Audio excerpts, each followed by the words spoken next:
నాలుగు దిక్కులే నువ్వే దిక్కని మొక్కే నాగమ్మ నీ బంగారు కాంతుల చల్లని పడగల దీవెనలి అమ్మ అమ్మా నాలుగు దిక్కులే నువ్వే దిక్కని మొక్కే నాగమ్మ నీ బంగారు కాంతుల చల్లని పడగల దీవెనలి అమ్మ నమ్మిన వారికి నాగుల జాతికి అమ్మవు నీవమ్మ పసుపు కుంకుమ పడతుల కొసగే దేవత నీవమ్మ మా ఐదవతనమున కభయమునిచ్చి అండగా ఉండమ్మా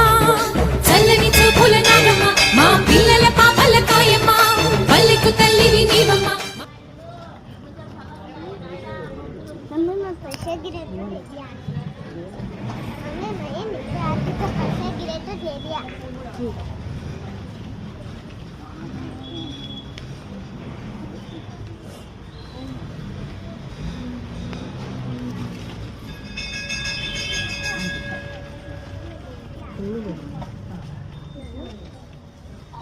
పొద్దున్న నుండి ఎవరిని పోయలేదు.